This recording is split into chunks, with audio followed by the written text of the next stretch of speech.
안녕하십니까? 돈 버는 방송, 소통하는 방송, 숫자로 확실하게 보여준 방송 EJ 이재필입니다. 네, 안녕하세요. EJ 이강무입니다. 자, 이강무 전문가 오늘 네. 저거 하나 있죠. 신나게 네. 어제 얘기하던 거 덕신아우직. 네. 뭐 오늘 상한가도 치고 막 그러던데요. 일단 어제뿐만 아니라 요 근래 시장에 좀 큰 재미가 없었잖아요. 그렇죠. 이 때문에 저희가 두 사람 다 모두 다 정책 좀 보자라고 이야기를 했었었는데, 저는 그동안에 정책 관련해서는 이 부동산 정책, 재건축, 재개발 키워드를 많이 알렸는데, 그 중에서 소개했던 종목이 덕진 하우징이었습니다. 뭐 한국가구, NX, 뭐 벽산 이런 종목들도 같이 이야기 드리기도 했었는데, 사실은 또 운도 좋았습니다. 이 덕신하우징이 재개발, 재건축 이야기만 나온 게 아니라 아시겠지만은 신공항 뉴스까지 좀 더해지는 바람에 오늘은 신공항 뉴스로 해서 크게 움직임이 나왔습니다. 네. 자, 그러면 이 덕신아우징 같은 네. 경우는 만약에 보유하고 계신 분들 이거 어떻게 해야 돼요?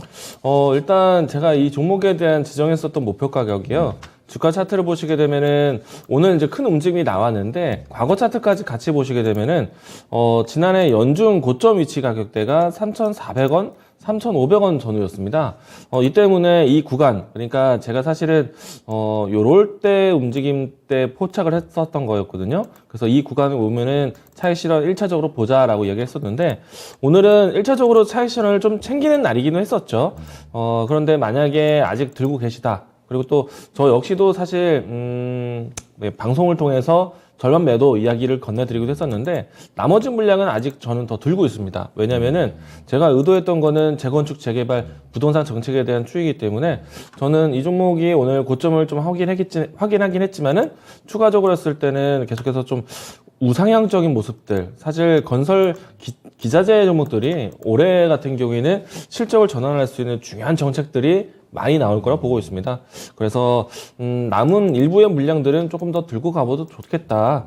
만약에 하나도 못 파신 분들은 여기까지 내려왔는데 뭐 지금 정리할 필요는 없을 것 같고요. 조금 더 추이 보시면서 다시 재차 움직임들 나오는 것 확인하시면 좋을 것 같습니다. 아침에 저렇게 네. 떠서 시작했으니까 네. 웬만하시면 거의 파셨겠죠, 뭐. 네, 맞아요. 오늘 사실은 신공항 관련된 종목들이 대부분 좀 급등세를 보였고요. 이 종목도 사실 장중에 상한가 위치까지 갔지만 안착까지 못했고, 차익 실현 물량들이 좀 많이 출회됐습니다. 이 때문에 오늘 위치 뭐 시초가라든지 아니면 고점 위치에 올라왔다라면은 좀 이 구간에서는 다시 한번 또 매도가 나올 수 있기 때문에 1차적인 목표 가격은 이 상단으로 보시고, 저는 일단은 이 위치에서 조금은 수익 실현을 좀 챙겼어요. 그래서 일단 나머지 물량들은 재건축, 재개발, 부동산 정책을 기다려 보려고 합니다. 네. 챙긴 게 어떻게 보면 네. 빵 떠서 시작할 땐 챙기는 게 현명한 거예요. 예, 요즘에는 사실은 오늘 뜨는 종목들 따라가는 게 아니라 오늘 끝날 때쯤에 내일 못 뜰까 하고 이제 준비하는 시장이잖아요. 그래서 떠주면 고맙죠. 네. 근데 원래 쫓아가는 매매를 해갖고는 네. 실제로 계좌가 커지기가 힘들어요. 네. 그게 지금 우리 뭐 주린이 분들 같은 경우는 막 네. 쫓아다니는 거 좋아하는데, 저도 엄청나게 쫓아다녀 봤거든요, 저도. 근데 저는 좀 아둔해갖고 시간이 굉장히 많이 지나고 난 다음에 그거를 느꼈어요. 근데 그거를 좀 빨리 느끼는 사람이 시장의 승자가 되는 겁니다. 그리고 저도 오늘 상한가를 하나 찍었어요. 제시케미칼이 오늘 상한가를 또 찍네요. 이 파뮤에 이어서 인도네시아가 그 파뮤 원유, 파뮤를 만드는 원유, 그것까지 수출 통제한다라는 뉴스 나오고 난 다음에 뭐 조금 낮게 시작하더니 제시케미칼 같은 경우는 장중에 이렇게 상한가를 집어넣고, 그러고 난 다음에 좀 밀려갖고 지금 종가도 뭐 한 15% 정도? 그 정도로 끝냈는데, 요거는 자, 제시케미칼 차트를 한번 보여드릴까요? 자, 여기 제시케미칼이 여기 있죠. 자, 보시면 오늘 요게 시가가 5% 떠서 시작했어요. 근데 장중에 상한가까지 갔었고, 그러고 난 다음에 윗꼬리 길게 달고 뭐 전고점은 넘겼었죠. 전고점은 넘기고 일단 뭐 좀 이렇게 아랫꼬리를 윗꼬리를 이렇게 다는 모습인데요. 자, 요거 같은 경우는 그렇게 말씀을 좀 드렸었죠, 제가. 16,000원 이상 뭐 그쯤에서는 절반 정도 차익 실현하고 나머지는 들고 가보자, 뭐 그렇게 말씀을 드렸는데, 일단 들고 갈 수 있는 가장 큰 근거가 그런 거예요.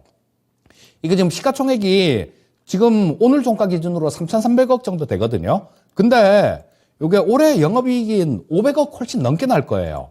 500억 훨씬 넘게 나고 뭐 작년 같은 경우에는 398억 정도였으니까 작년보다도 엄청나게 성장을 하는 그런 모습들을 보여주고 있으니까 그 실적 베이스로 해서 아직까지 주가가 이 기업이 내는 실적에 비해서 싸다라는 겁니다.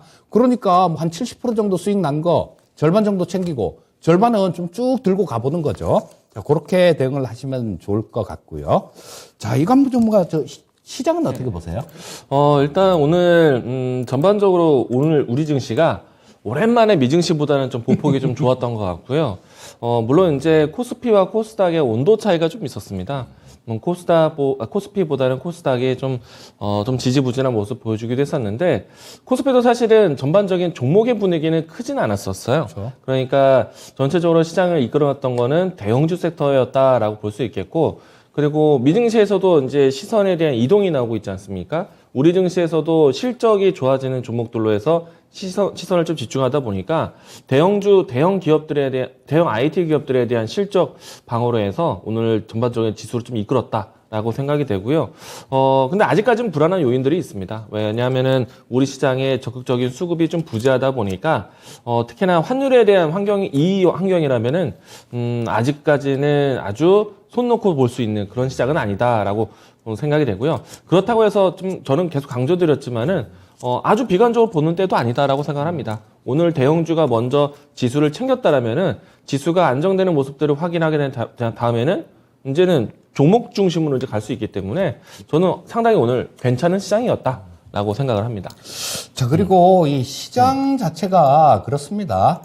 지금 이거는 예상을 하는 그런 시장은 아니에요, 사실. 뭐 예상을 해봐라. 그렇게 얘기하면 어느 쪽으로 무게를 더 두냐 그렇게 얘기를 물어보시면 뭐 얘기를 하겠지만, 일단은 박스권 시장입니다. 일단 박스권 시장이니까 어제도 좀 말씀을 드렸었죠. 어제 드린 얘기가 그런 말씀을 드렸었죠. 자, 지금 2600포인트 근처 그쪽에서는 이게 매수를 해서 뭐 2590포인트 그거 이탈을 하면 바로 손절을 감행하면 되니까요. 이럴 거는 뭐 1% 내외 정도밖에 안 돼요. 1% 내외 정도밖에 안 되는데, 내가 이길 수 있는 그 폭은 지금 오늘만 해도 벌써 어제보다 1% 더 올라왔지 않습니까? 그리고 어제 장중에도 마찬가지 아래꼬리를 달고 이렇게 양선을 냈으니까 내가 기대할 수 있는 기대 수익률, 그거는 이럴 위험보다, 내가 감당해야 될 그런 부담, 손실에 대한 부담보다 기대할 수 있는 수익률이 훨씬 더 컸던 겁니다. 그러니까 뭐 그 자리 근처 정도 가면 일단 기계적으로 매수를 하시고, 또 지금 또 마찬가지예요. 이게 22평선 자체가 좀 하락하고 있는 모습이어서 지금은 2703포인트에 있습니다. 뭐 다음 주가 되고 그러면 이게 또 좀 내려오겠죠. 하락하고 있으니까. 22평선 근처 정도, 그 정도까지 또 반등이 나오게 되면 그때는 기계적으로 좀 매도를 해놓고 당분간은 이렇게 주식을 조금 얕게, 이렇게 하시는 게 좋을 것 같은 생각이 듭니다. 일단 오늘도 사실은 이제 시장 걱정은 많았지만은 그래도 결과적으로 빨간불을 켜면서 좀 지수가 마감을 했기 때문에 좀 시청하시는 분들도 조금 마음이 좀 여유가 좀 생기지 않았을까 생각이 되고요. 오늘도 유튜브가 열려 있습니다. 많은 분들 또 유튜브 많이 입장하셔가지고 저희하고 또 재미있는 소통 나누셨으면 좋겠고, 또 여러분들이 궁금하신 주식 이야기도 또 이야기 남겨주신다면은 저희가 방송을 통해서도 또 전달하도록 하겠습니다. 자, 그럼 포커스 EJ로 들어가 볼까요? 네. 먼저 말씀해 주시죠. 오늘 제가 준비한 포커스 EJ는요, 2차 전지 내용입니다. 바로 어제인가요? 어제 LG 에너지 솔루션이 장중에 좀 하락을 하기도 했었습니다. 왜냐하면은 LG 에너지 솔루션이 보호 예수 물량들이 좀 출회가 되면서 시장에 대한 부담이 좀 연출됐는데, 결과적으로는 LG 에너지 솔루션이 반등을 참 잘했습니다. 우선은 이제 보호 예수 물량이 좀 규모가 좀 컸었기 때문에 시장이 부담은 됐었긴 했었는데, 전반적으로 이 저가 매수세가 좀 적극적으로 들어오면서 어제와 오늘은 확실히 대형주에 대한 저가 매수 관심이 좀 높았던 것 같습니다. 자, 일단은 2차 전지 전반적인 분위기를 또 같이 보셔야 될 것 같은데, LG 에너지 솔루션이 어제 보호 예수에 대한 부담을 이겨내고 반등을 했다. 그러면 2차 전지 전반적인 시장에 대한 분위기도 전환될 것이다라고 볼 수가 있겠습니다. 우선 이제 준비된 자료와 함께 보도록 하겠는데 일단 LG 에너지솔루션에 대한 전반적인 주주 형태 보도록 하겠습니다.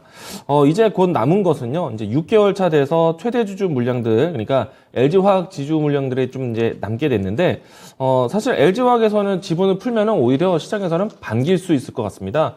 왜냐면은 워낙에 크게 유통 주식수를 가지고 있다 보니까 시장에 유통 주식수가 잘 풀려나가질 않았습니다. 이 때문에 일단 LG 화학이 가지고 있는 물량들이 앞으로 나온다면은 저는 오히려 긍정적이다라고 이야기 드려보도록 하겠고 이번에 3개월 차에 나왔던 물량들 사실 이제 시장에서 대부분 소화됐다라고 보여지는데 일단 이제 추가적으로 부담될 수 있는 요인들은 없다라고 생각이 됩니다.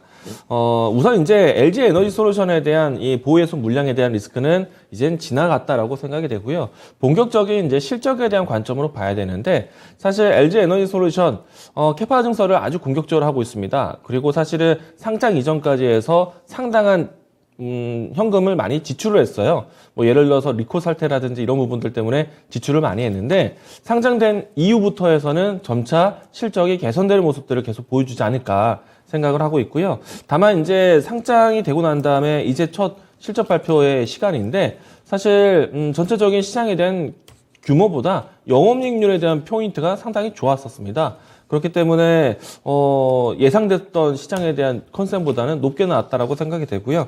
앞으로도 더 좋아질 것인데 LG 에너지 솔루션에 대한 향방이 앞으로 긍정적이다라면은 전반적 2차 전지에 대한 분위기가 상당히 살아날 것이다 라고 생각합니다. 생각보다 지금 2차 전지 관련된 종목들이 바닥을 확인해서 반등을 하고 있지만은 생각보다는 많은 종목들이 올라오진 않았기 때문에 대부분은 이제는 좀 바닥을 잡고 바닥에서 이제 저가 매수세를 기다리고 있는 것이 아닌가 생각을 합니다. 우선은 이제 이 전반적인 자동차, 전기차에 대한 양산이 적극적이어지만은 이 전반적인 셀 기업과 소재 기업들이 주목을 받을 텐데 사실 올해 1분기 때까지만 해도 이 전기차 출고량이 사실 조금 급감하는 모습이었습니다. 이 때문에 LG 에너지 솔루션에 대한 전체적인 이 매출을 걱정을 해왔었는데 그럼에도 불구하고 영업이익률에 대한 포인트 때문에 상당히 좀 긍정적이었다. 라고 할 수 있겠고요. 일단 이제 폭스바겐부터 해서 아우디 주요 전기차 양산 기업들에 대한 추이 보도록 하죠. 먼저 보시는 거는 이제 폭스바겐에 대한 추이인데 그동안에 줄고 우상향적인 모습들 출고량이 늘어나는 모습 봤는데 최근에 와서는 좀 감소되는 모습 나왔습니다. 다음 자료도 보도록 하겠습니다. 아우디도 감소되는 모습이었고요. 또 다음 자료도 보도록 할게요. 테슬라 모터스까지 전반적으로 공급에 대한 리스크가 생기면서 시장에서 출고가 줄었다라고 생각이 됩니다. 이렇게 본다면은 사실은 2차 전지 종목들에 대한 분위기가 조금 좀 지지부진할 수도 있었다라고 생각을 합니다.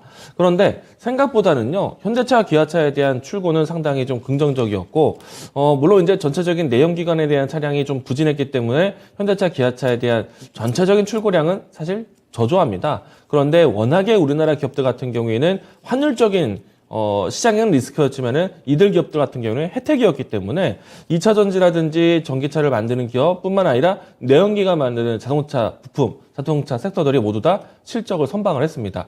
이 부분들이 좀 특징적이었다라고 생각이 되고요. 그리고 올해 초 같은 경우에는 공급난에 대한 부분들이 좀 시장에서 부담스러웠는데 이 부분들은 이제 곧 해소된다라고 보시면 될 것 같습니다. 제가 여러 가지 뉴스들을 좀 가지고 왔는데요. 일단은 하단 자막으로 나올 거라고 예상을 합니다. 올해부터는 루시드 자동차가 이제 루시드 모터스가 유럽 시장 진출을 준비를 하고 있고요. 앞서서 테슬라 모터스가 이제 이 독일에서의 기가팩토리를 본격적으로 가동시키면서 유럽 시장 진출을 준비하고 있죠. 여기에 루시드 모터스도 상당히 이제 유럽 시장에 대한 진출을 준비하고 있다는 점. 그러면 유럽 전반적으로 이제 인식 변화라든지 브랜드에 대한 선택이 넓어진다라면은 전기차에 대한 관심이 좀 더 시장의 대중화에 상당히 좀 가까워지고 있다라고 보시면 좋을 것 같고요. 그리고 혼다 같은 경우에는 이 중국 시장 또 아시아 시장에 대한 점유를 준비를 하고 있는데 소형 전기 SUV를 중국 내 판매를 이제 준비를 하게 됩니다. 이제 본격적인 이제 시장 공급이 이루어지고 있다라고 생각이 되고요. 자, 그리고 이제 독일 지역에서의 이제 이 친환경 자동차에 대한 정책이 굉장히 중요한데, 배터리 업체들이 여러 곳이 모여가지고요. 컨소시엄 준비하게 되는데, 배터리 여건이라는 것을 준비하게 됩니다. 이 부분들이 좀 진행을 하게 되면은, 전반적인 이 자금 조달을 받으면서 전기차 대중화에 대한 부분들을 키워갈 수도 있겠다. 물론 이제 유럽의 경기 상황이 좀 나아지면서 진행이 돼야 되는데, 제가 얼마 전에 이 시간에 유럽의 소비 판매에 대한 부분들 좀 지표를 보여드린 적이 있었거든요. 그 지표가 계속해서 유지된다라면은 자동차 판매에 대한 추이도 괜찮을 것이다 라고 생각을 합니다. 자, 여기서 이제 또 이제 우리나라 기업들에 대한 캐파 증설 뉴스가 있는데, 제가 이제 2차 전지와 반도체 같은 경우에는 포인트를 어디에 두고 있냐면은, 반도체, 2차 전지, 뭐 자동차, 이 섹터들은 전체적으로 이제 시장의 수급에 부담이 되고 있는 환율이 오히려 수혜가 되고 있다라고 이야기 드렸었고요. 그리고 환율에 대한 환경 때문에 실적 개선, 그리고 이 전반적인 이 시장에 대한 확대 정책 때문에 캐파를 늘리는 것이 혜택이다라고 얘기 드렸어요.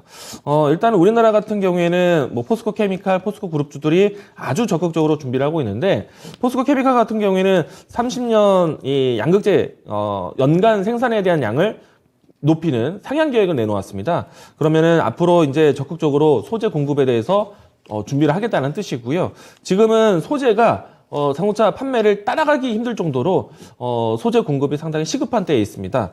그래서 이제 소재 기업들의 이 캐파 증설, 공장을 증설한다든가 파이프라인을 채운다든가 이런 부분들이 모멘텀화되고 있다라고 보시면 좋을 것 같고요. 그리고 포스코 그룹이 전반적으로 이 호주 지역에 대한 흑연 광산 확장 계획, 이 뉴스도 상당히 좋다라고 생각이 됩니다. 그리고 실리콘 계열의 음극재 양산을 계획하고 있다는 소식도 있는데, 일단 이제 소재 면에서 여러 가지 원자재에 대한 가격 부담이 있습니다. 그러면은 소재 자체에 대한 효율을 높이기 위한 여러 가지 기술 정책이 필요하게 돼요. 그래서 제가 양극재에서는 하이 니켈 기술 이후에 다시 한번 좀 열처리라든지 양극재에 대한 새로운 신소재 화합물이라든지 이런 부분을 좀 강조를 많이 드렸는데, 음극재 쪽에서도 마찬가지다라고 보시면 좋을 것 같고요. 이뿐만 아니라 에코프로 BM이 이수화학과 황화리튬 MOU를 맺었는데, 여기에서는 이 에코프로 BM이 기존에 있었던 양극재 생산뿐만 아니라 그러니까 전해질에 대한 소재를 더 채우기 위한 전해질 사업을 준비하기 위해서 이와 같은 MOU를 좀 체결했습니다. 아마도 에코프로 BM이 준비하고 있는 전해질 사업 같은 경우에는요, 전고체 배터리에 대한 준비를 하고 있다라고 보시면 좋을 것 같고, 이렇게 되면은 삼성 SDI와의 협력이 상당히 강해질 겁니다. 근데 여기서는 삼성 SDI 같은 경우에는 이 배터리 에너지 밀도를 높이는 리튬 기반으로 해서 리튬 금속에 대한 에너지 밀도를 높이는 전고체 개발의 계획을 준비를 하고 있습니다. 이처럼 이제 많은 기업들이 기술 향상과 캐파 증설에 대해서 상당히 준비하고 있다라고 보시면 좋을 것 같고요. 여기서 또 가장 중요한 기업이 LG 에너지 솔루션입니다. 왜냐하면요, 우리 셀 기업 중에서 가장 시장 점유율도 높고, 그리고 가장 캐파 증설을 공격적으로 하고 있기 때문인데, 이번에 LG 에너지 솔루션의 실적이 6% 나왔죠. 자, 사실이 상당히 이례적인 이 영업이익이었습니다. 왜냐하면은 LG 에너지 솔루션은 지금 쓰는 돈들이 많습니다. 매출액도 높지만 쓰는 돈들이 많아요. 그래서 에비타 이 평가를 보게 되면은 사실은 굉장히 완만한 상승인데 지출 금액이 상당히 생각보다 많습니다. 뭐 일각에서는 리콜 금액에 대한 배상 때문에 일부의 현금이 좀 나간 것도 있지만은 실질적으로 공장 증설에 대한 목표가 굉장히 큽니다. 제가 이제 항상 강조드리는 북미 지역에서의 뭐 배터리 공장 증설 2022년도부터 해서 2025년도 때까지 아주 짧은 기간, 압축적으로 이 짧은 기간 동안에 배터리 공장을 증설을 많이 한다. 그 대부분이 모두 다 뭐 LG 에너지 솔루션에 대한 혜택이 된다라고 얘기를 드려왔는데, 제가 LG 에너지 솔루션에 대한 지역별 캐파에 대한 부분들 연도별로 좀 차트를 좀 보도록 하겠습니다.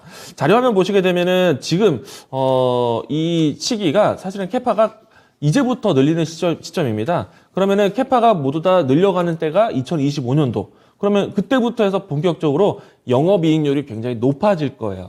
그래서 지금은 CATL과 LG 에너지 솔루션에 대한 영업이익률에 대한 차이가 있는데 2025년도 되면은 역전될 것이다라고 보시면 될 것 같습니다. 잠자리 상당히 크죠? 다음 자료도 보도록 하겠습니다. 그래서 2025년도 되면요, 전기차 시장의 가장 중요한 시장, 미국, 그리고 중국, 유럽, 전반적인 주요 거점에 대한 생산 캐파 능력을 갖추게 될 겁니다. 이 부분에 대해서 좀 강조드리고 싶었고요. 마지막은 또 2차 전지에 대한 이 여러 가지 시장에 대한 견해인데, 여러 가지 소재에 대한 변화와 그리고 다음 이 금속 소재에 대한 대응, 그리고 뭐 그 밖에 폐배터리 산업에 대한 리사이클, 이와 같은 키워드도 살아있다는 점 이야기를 드리도록 하겠습니다. 자, 우리 유튜브에서 나래님이 되게 궁금하시다고 무엇? 좀 대답 좀 무엇일까요? 해달라 그러시는데요. 네. 2차 전지, 네. 장비 쪽은 어떻게 보시는지 그게 굉장히 궁금하다는 것이네요. 일단은 지금 2차 전지 계속 모멘텀 삼고 있는 거는 캐파 증설입니다.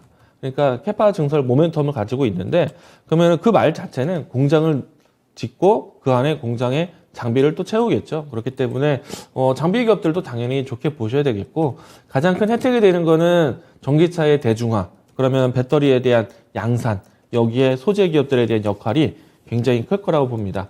물론 이제 올해 초반 같은 경우에는 2차 전지 기업들이 출고량에 대한 부담도 있었지만은 원자재 가격 상승에 대한 부담이 있었습니다. 그런데 2분기 이후부터 해서 판가 인상이 나오고 있습니다. 얼마 전에 양극재 이 판가 인상 나왔죠.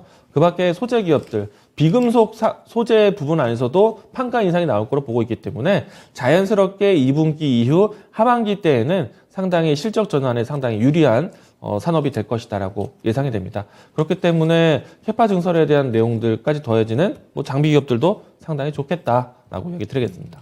자, 그럼 뭐 장비 기업이나 소재 기업이나 뭐 그런 쪽 뭐 비슷비슷하게 보시나요? 저는 사실 소재를 더 우선시해서 이야기를 드리고 있긴 하거든요. 왜냐하면은, 소재 기업들에 대한, 기술 방향이 상당히 좀 빠르게 진행되고 있습니다. 제가 한때 이런 얘기를 많이 들었는데, 지금 2차 전지에 대한, 2차 전지, 그러니까 이 배터리에 대한 세대가 3세대 배터리입니다. 근데 이제부터는 3.5세대, 4세대로 넘어가는 배터리에 대한 기술 변화가 나오게 되는데, 이 때문에 이제 소재에 대한 변화가 나오게 됩니다. 그래서 소재 기업을 좀 강조드리고 있지만은, 장비 기업들도 여전히 우상향적인 모습도 보여주고 있다라고 생각합니다. 대표적으로 PNT 같은 기업들은 지금 시장 대비해서 상당히 강한 모습이거든요. 제가 주가 차트를 지금 켜놓고 있는데, 이 주가 차트를 보시게 되면은 꾸준한 우상향적인 모습 보여주고 있습니다. 최근에 조정은 크게 보여지진 않는 것 같고요. 큰 차트에서 보시게 되면은 저점을 높이면서 계속해서 레벨업 되고 있는 모습들. 이런 모습 본다라면은 캐파 증설에 대한 모멘텀, 장비 수혜도 상당히 좋다라고 이야기 드릴 수 있을 것 같습니다.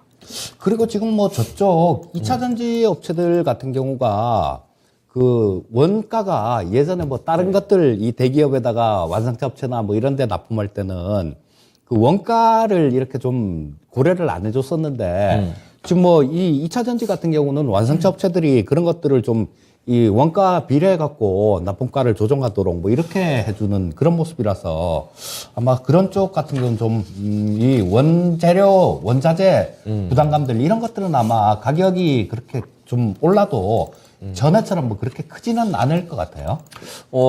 일단은 현재까지는 판가 이상은 제대로 크게 이루어지지는 않았기 때문에 1분기 실적은 부담이 될 수도 있습니다. 그런데 2분기 때부터 해서는 전반적으로 판가 인상 따라온다고 하니까 하반기 때까지의 실적 변화 기대해 보셔도 좋을 것 같습니다. 예, 잘 들었고. 네. 자, 그러면 이제 저도 포커스 EJ 말씀드리도록 하겠습니다. 자, 저는 오늘 5G에 관해서 좀 말씀을 드리겠습니다. 참, 이 정부, 이 5G 관련 주식들 같은 경우는 굉장히 뭐 물려있는 분들도 많으시고 아주 투자자들한테 정말 고생을 많이, 많이 힘들게 만든 그런 섹터죠, 5G는. 그런데 여러분들 다들 막, 아우, 진짜로 보기도 싫어 하고 지긋지긋해. 이렇게 할 때, 그럴 때가 사실 제일 쌀 때입니다, 주가가. 주가가 얼마나 빠졌으면 얘기하는 사람 하나 없고, 전부 다 관심도 하나도 없고, 자, 그러겠습니까?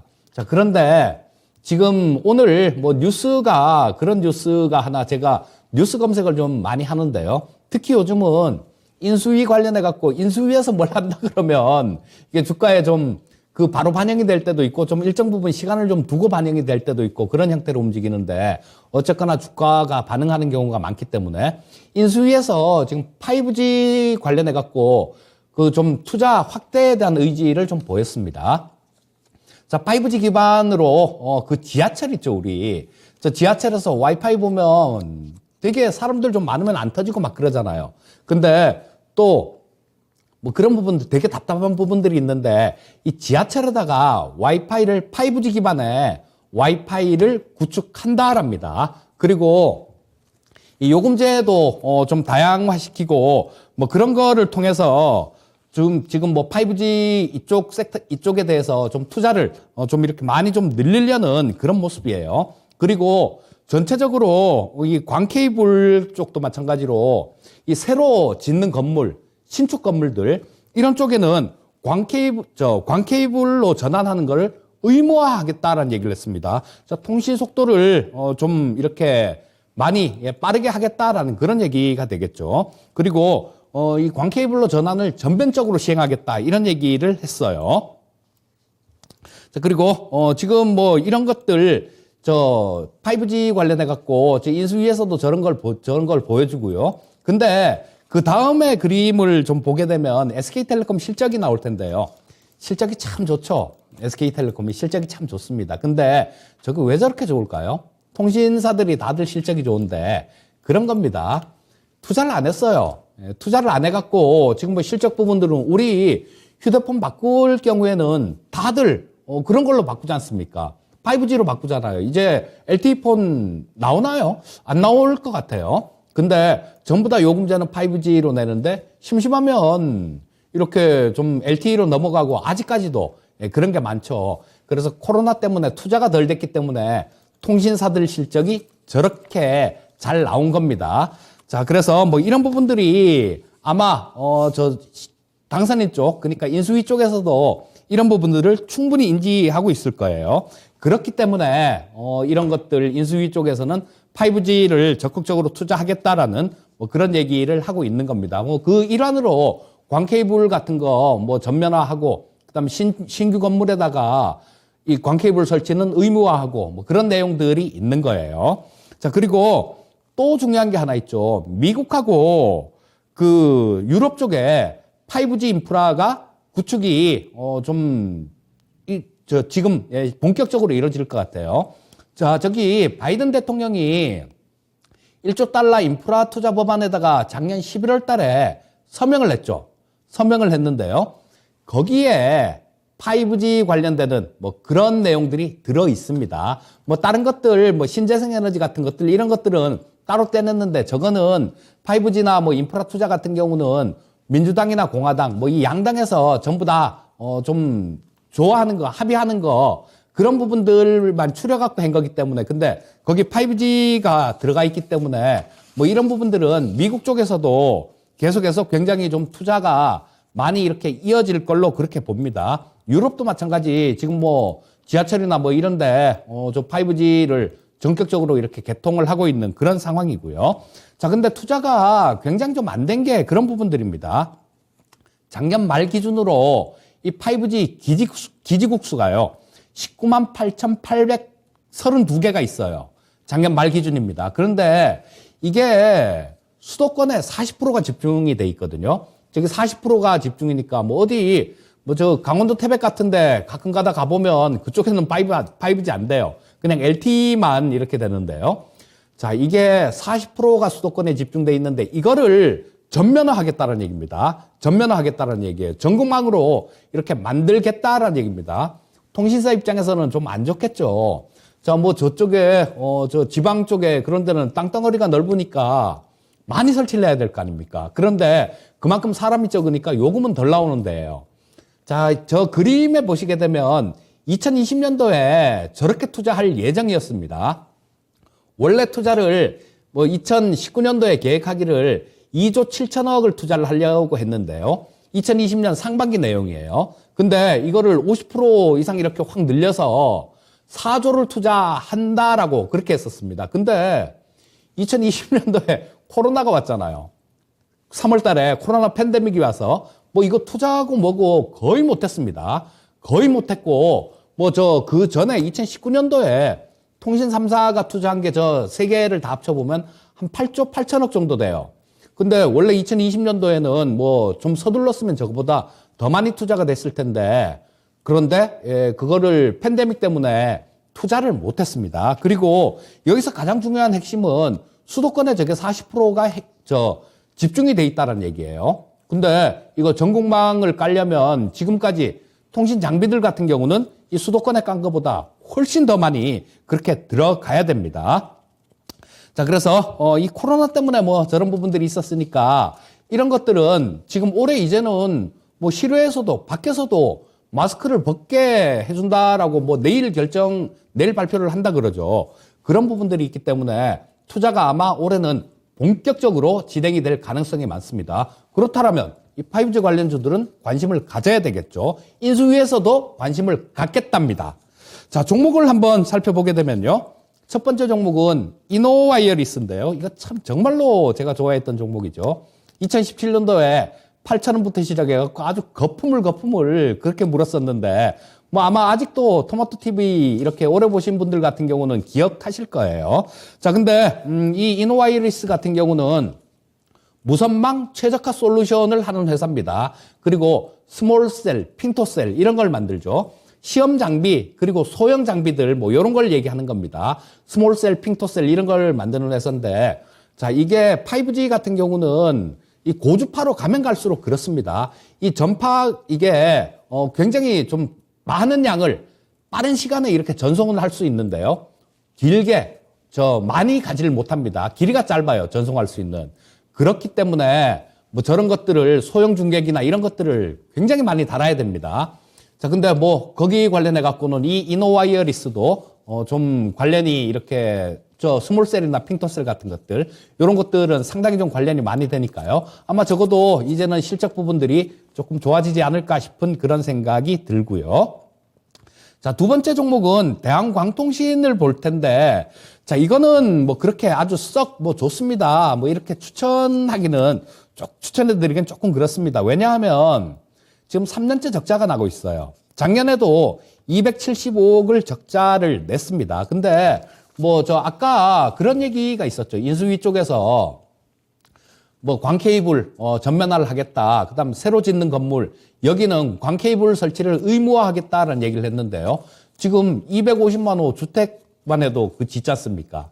그런데 뭐 광케이블 전부 다 이렇게 하겠다는 얘기니까 그리고 솔리드 같은 경우는 광케이블의 매출이 전체 81.8%입니다. 그래서 이런 것들이 잘만 실행이 된다라면 이 대한광통신 같은 경우도 좀 수혜를 받을 수 있겠죠. 그러니까 우리 시청자님들께서 저는 이게 적자 기업이라서 뭐 그렇게 썩 내키지는 않는데요. 우리 시청자님들 만약에 이 정책하고 관련해 갖고 관심이 있는 분들이 계시면 뭐 요것도 한번 유심히 한번 살펴보시길 바라겠고요. 자, 다음 종목은 서진 시스템이라는 종목도 있죠. 자, 근데 이 서진 시스템 같은 경우는 뭐 5G 쪽 움직이면 상당히 좀 잘 움직이던 그런 종목인데요. 자, 요게 조금 수급적인 부담감은 지금 조금 있습니다. 그래서 그 부분은 말씀드려야 될 것 같아서 지금 말씀드리는데요.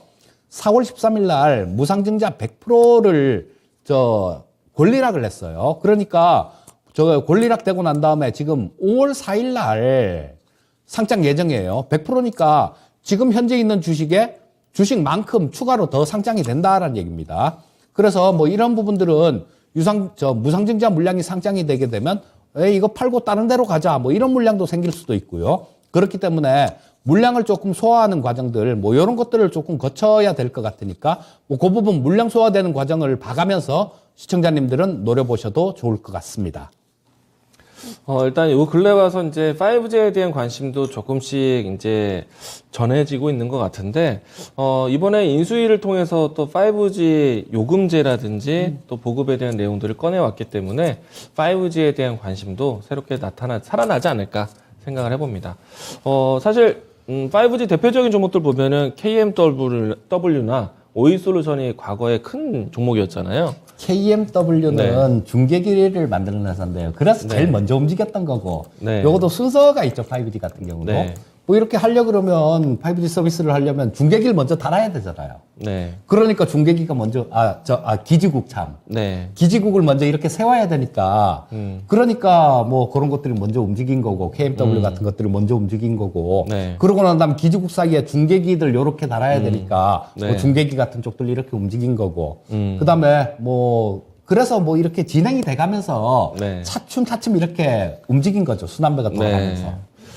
일단은 그 이야기보다는 KMW와 오이솔루션 주가 위치가 예. 이재필 전문가님이 방송에서 이야기하는 날바닥 아닌가요? 라고 여쭤보려고 제가 꺼내본 지금 겁니다. 살펴보려면 네. 한글로 KMW. 아니 네. 이거 살펴보려면 실적하고 다 살펴봐야 되기 때문에 좀 길어지는데요. 일단 그럼 실적 무시하고 차트만 보고 말씀드리겠습니다. 네. 우리 이재필 전문가님은 항상 주가는 추격하는 것이 아니라 바닥에서 사는 거다. 예, 일단 뭐 차트만 보면 날바닥 맞아요. 날바닥에서 사는 거다라고 하시잖아요. 바닥이 맞는데 일단 이건 네. 실적 부분들은 제가 살펴보지 않았기 때문에 네. 그 실적 부분에 대한 것들은 우리 시청자님들이 좀 살펴보셔야 됩니다, 따로. 네. 제가 KMW에 대해서 저도 좀 관심이 높은데 KMW나 오이솔루션 같은 경우에는 말씀해 주신 것처럼 중계기 특히 우리나라 지역 같은 경우에는 스몰셀에 대한 역할이 굉장히 중요하거든요. 근데 그것을 이제 공급하다 보니까 이제 큰 매출이 나왔고요. 그리고 이제 해외 같은 경우에는 사실은 셀타워가 굉장히 중요하거든요. 그러면은 프론트홀보다는 백홀이 더 중요한데 KMW나 오이솔루션이 또 백홀 사업도 하고 있기 때문에 저는 실적 앞으로도 좋을 것 같습니다. 네. 자, 그래서 이런 부분들은 그래요. 지금 제가 말씀드리려는 부분들은 이런 것들 지금 5G 쪽이 정말로 많이 고생을 시켰어요. 투자자들을. 뭐 아무도 관심 없잖아요, 솔직히. 저기 TV 방송이나 뭐 이런데 이것도 조금만 올라가면 이제 갑니다. 좀 더 조금 올라가면 안 나오겠죠. 좀 많이 이렇게 올라가면 이제 시작입니다. 뭐 3년간 고생, 2년간 고생을 시켰습니다. 막 이렇게 얘기가 나올 거예요. 근데 네. 이 방송을 통해서는 미리 찾아서 말씀드리는 게 그게 목적이기 때문에 오늘 말씀드리고 있는 거고요. 네. 일단은 뭐 흔히 말하는 이재필 전문가님의 날바닥이 또 BC를 보기를 바라겠습니다. 자, 네, 뭐 5G는 또 체크를 다 했고요. 일단 많은 분들이 이제 유튜브에서도 질문을 많이 주고 계신데요.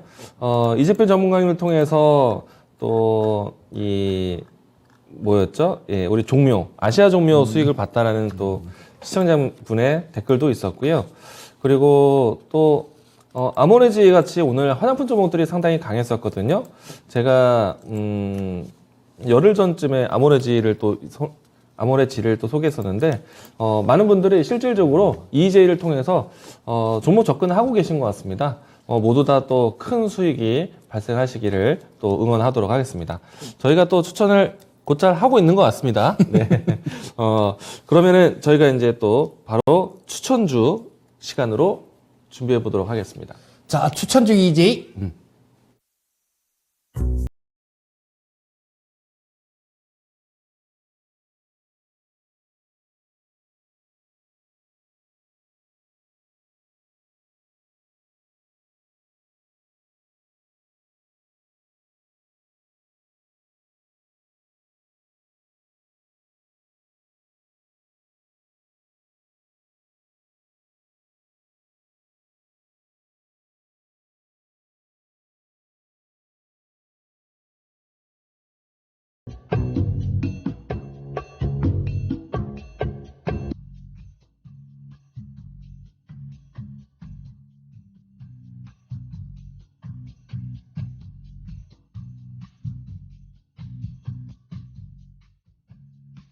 네, 오늘 제가 준비한 종목은 쌍용 CN입니다.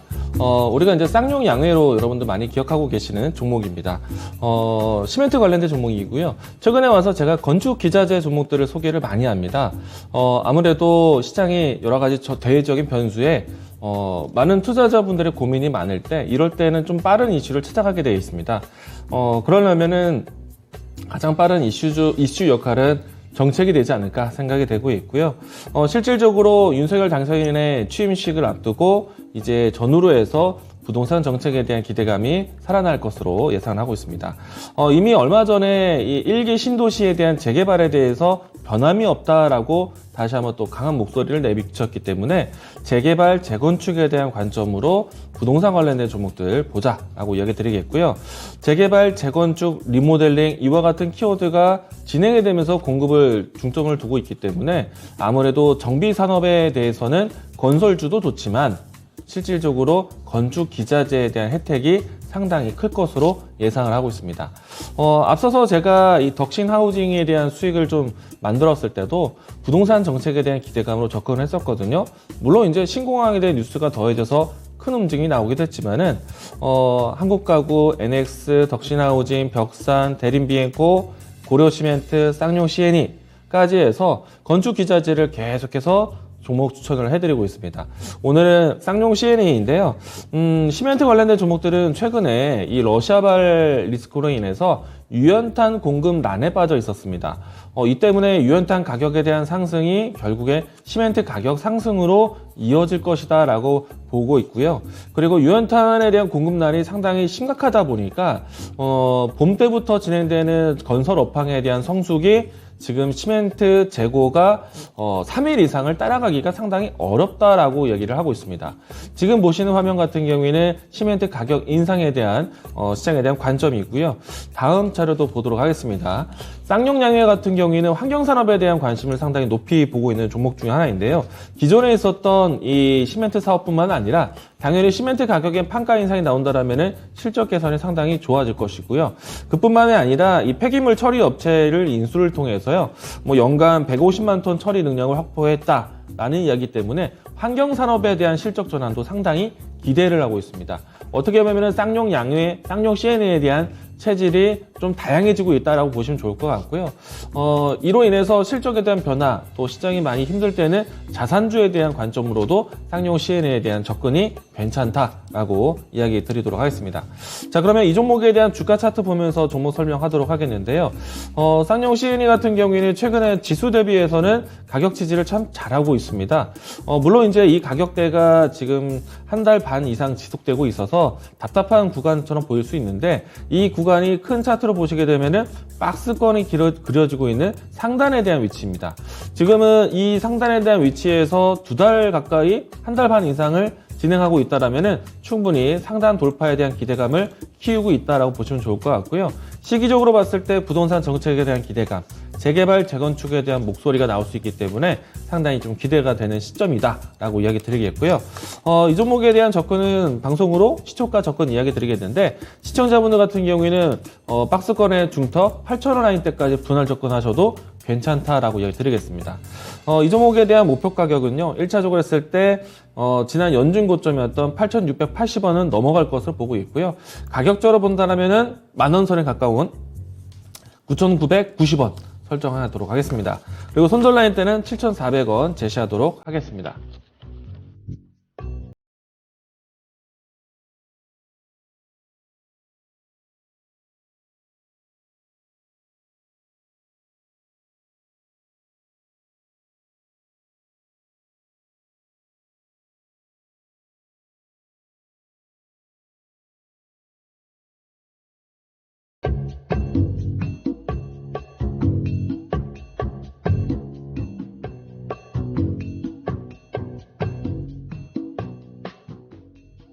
네, 자, 오늘 이제 필 받을 종목은 솔리드입니다.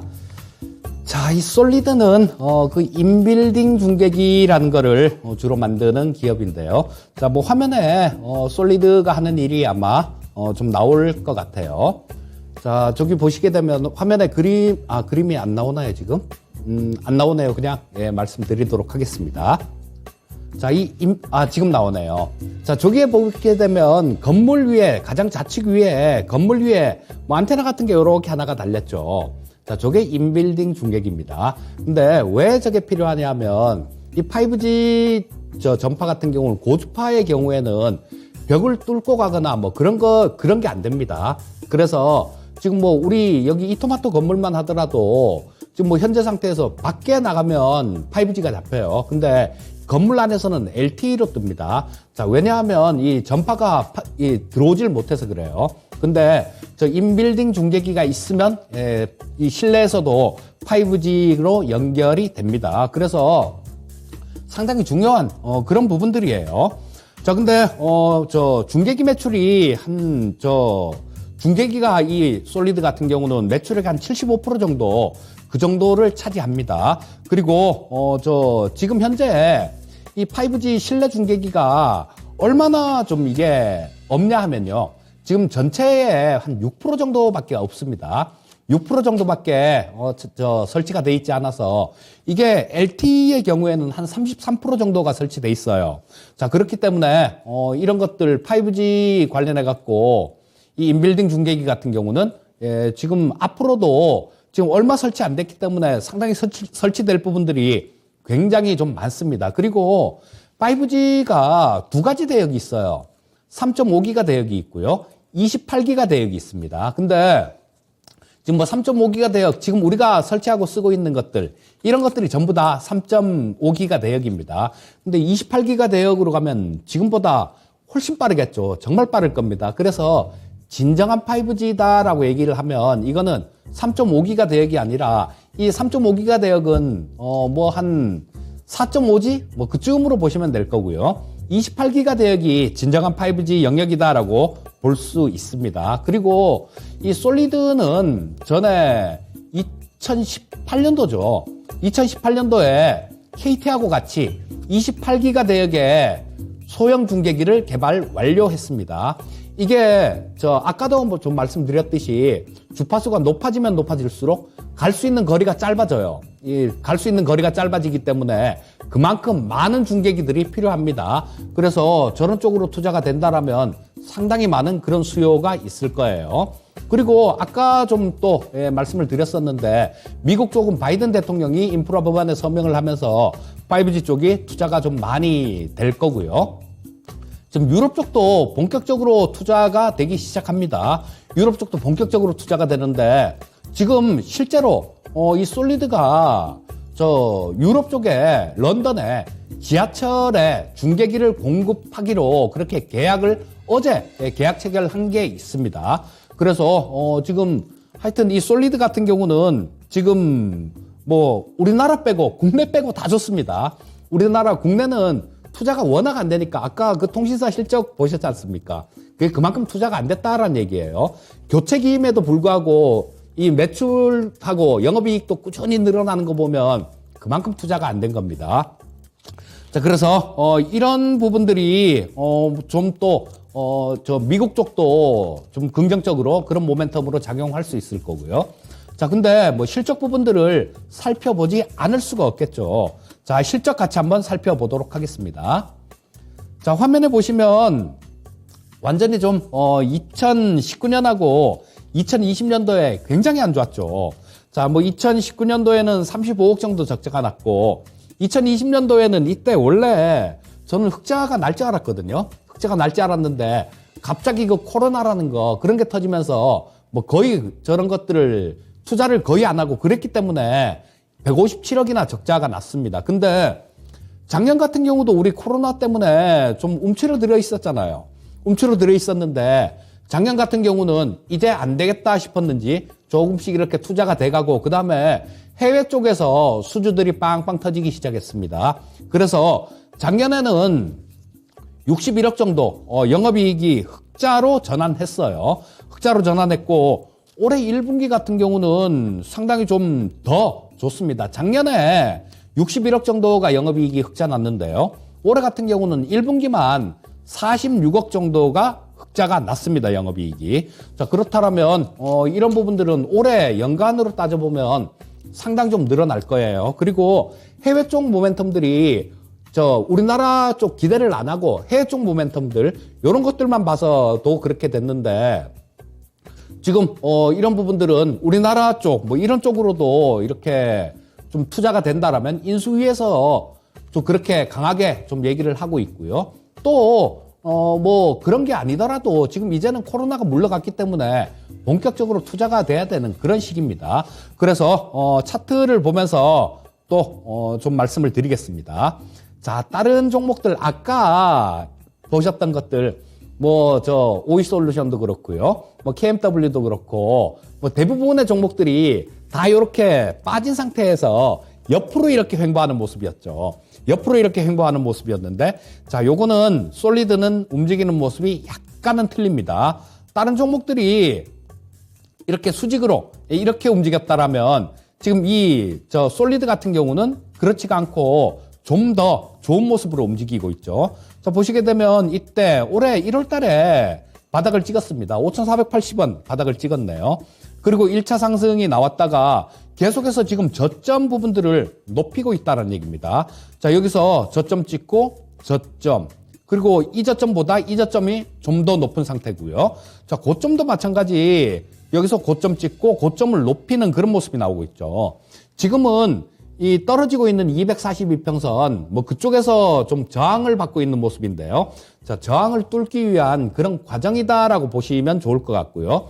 자, 이런 쪽에서 조금 옆으로 이렇게 더 횡보를 하거나 그런 모습들이 나오다가 나중에는 저 떨어지고 있는 122평선, 242평선 이것도 뭐 충분히 뚫을 수 있으리라는 생각이고요.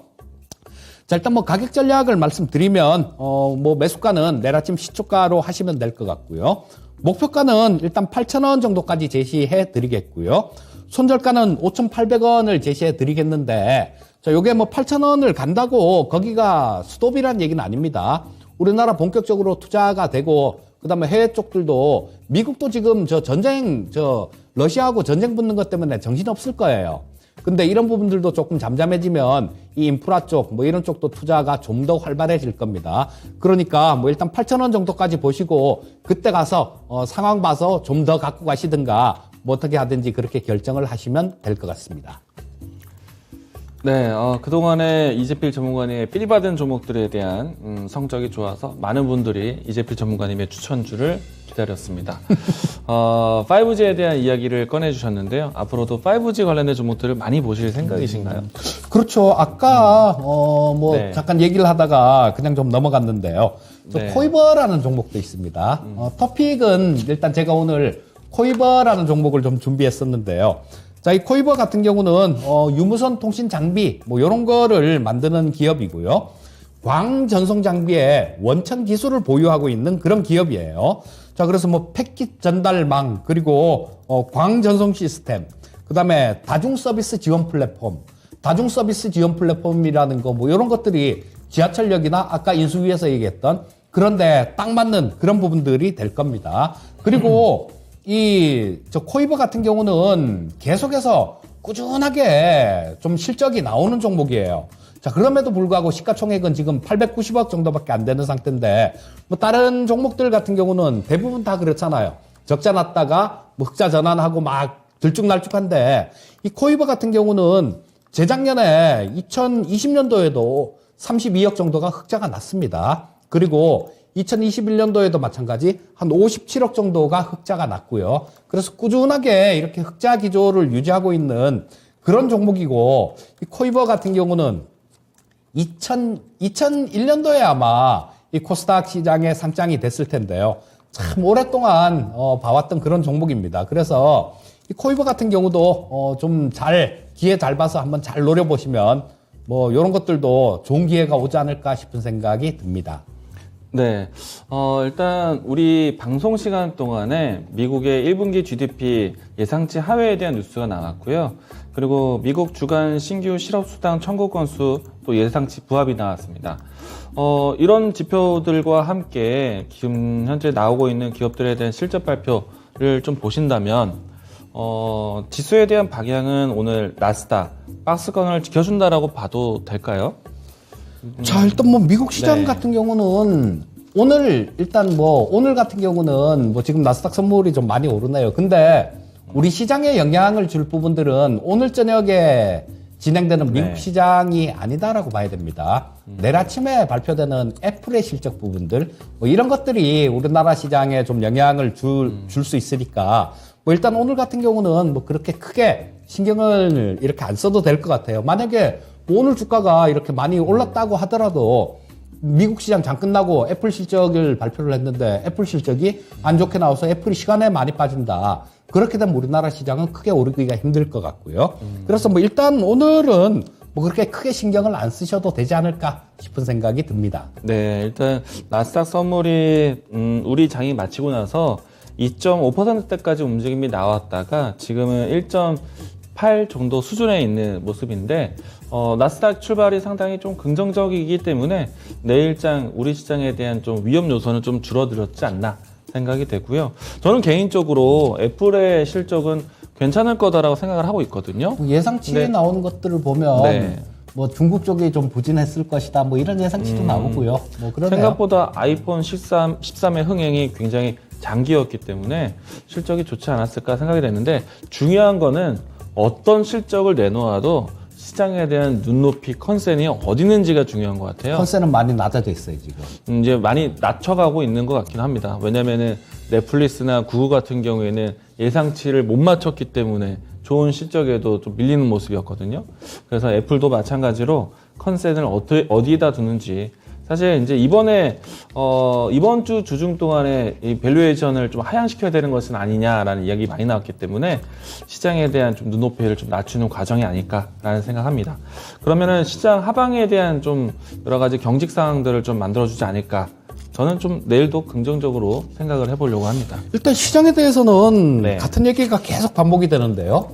2600 근처에선 사면 돼요. 예, 그리고 2700 근처, 21평선 근처에선 팔면 돼요. 그렇게 대응을 하시면 될 것 같고요. 자, 오늘도 시간이 다 지나갔네요. 저는 오늘 여기서 인사를 드릴 거고, 이강무 전문가는 투자의 신도 오늘 있으니까 그 프로도 많이 좀 시청해 주시고요. 자, 늦게까지 시청해 주셔서 감사드리고요. 편안한 저녁 시간 되시기 바라겠습니다. 감사합니다. 고맙습니다.